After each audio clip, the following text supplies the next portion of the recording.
So what could an old 8-bit video game, modern mapping, and the future of AI possibly have in common?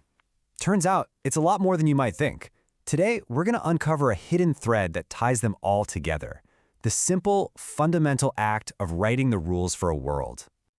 Okay, let's just dive right in with these two artifacts. On the left, you've got Island of Secrets, pure 80s fantasy escapism. And on the right, a military thesis from 1990 about something called Prototype System Description Language. And yeah, it is as dry and technical as it sounds. One is a world built for adventure, the other is a formal system for building software. What could they possibly share? And that, right there, is our central question. What is the link between a game you had to type into your computer by hand and some formal model for merging complex software systems? The answer, believe it or not, is the act of building a reality from the ground up. Let's start with the game. Back in the early days of home computing, you couldn't just pop in a cartridge. You bought a book like this, one filled with hundreds, sometimes thousands of lines of code, and you typed it all in yourself, by hand. Think about that. You weren't just a player in the world, you were literally building it one line of code at a time. So how was that reality actually built? With thousands of these super simple conditional statements. If you have the key, then the door opens. If you walk into the forest, then you might run into a monster. Every single interaction, every object, the very physics of the world, it was all governed by these fundamental little rules. All right, so we've got this idea that these simple games are built on a foundation of simple rules. Now, let's do a little pivot here and see how that exact same idea applies not to some fantasy world, but to the real one. We're swapping pixels for maps, but the core concept of defining a world with logic, that stays exactly the same. And this brings us right into the world of GIS, or Geographic Information Systems. This is the tech that powers everything from your phone's map app to incredibly complex urban planning.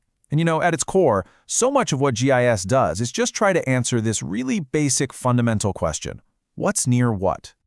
So one of the most basic tools in the toolbox is something called a buffer. Think of it this way. If you want to know which houses are within a 1-mile radius of a new store, you just create a 1-mile buffer around it. It's a simple rule that defines a zone of influence, and it turns abstract space into really useful information.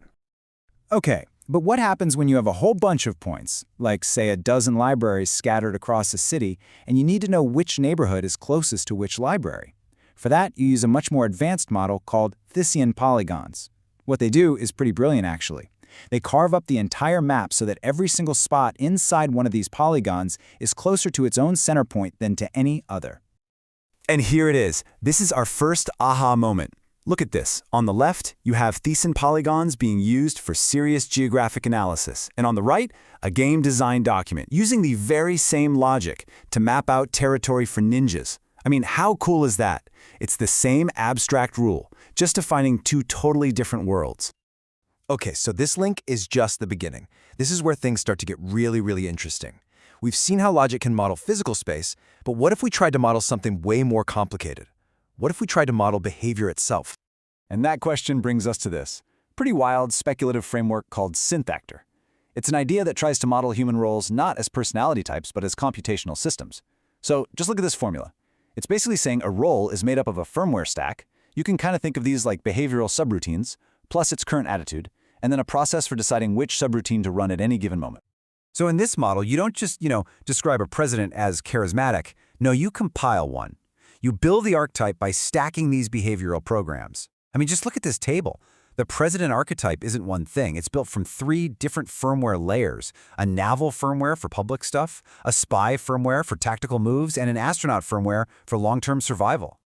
And these aren't just simple labels. They go incredibly deep. A single firmware, like this spy_firmware, is its own little operating system. It's got its own core function, its own default questions it asks itself, its own model of the world. It even has its own specific way it breaks down under stress.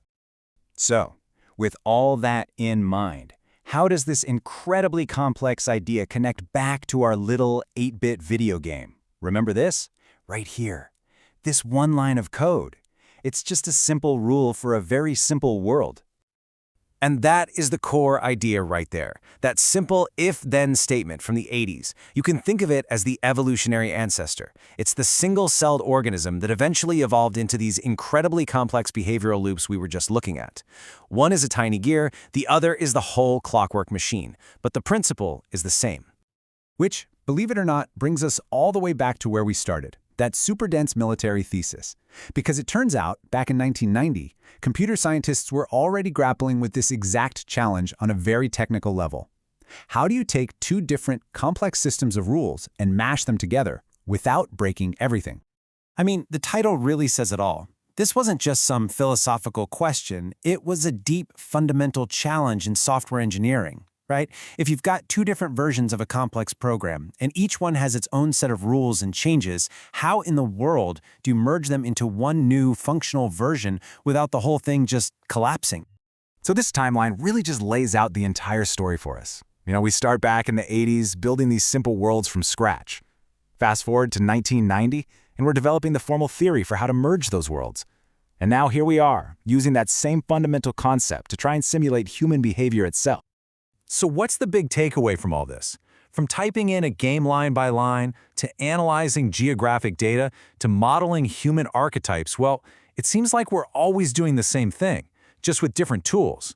We're trying to make sense of our world by breaking it down into systems of rules we can actually understand and work with. And that's really the heart of it. It doesn't matter if your building blocks are simple if-then statements, or geographic polygons, or these complex behavioral firmwares. The fundamental human act is the same, writing the rules for a world, and then stepping back to see what happens. And that leaves us with this one last, really provocative idea from those Synthactor documents. So, if we can really model human behavior and social roles as stacks of computational loops, are we just building better AI? Or are we actually developing a completely new lens for understanding ourselves, a kind of loop-based anthropology? Now that is something to chew on.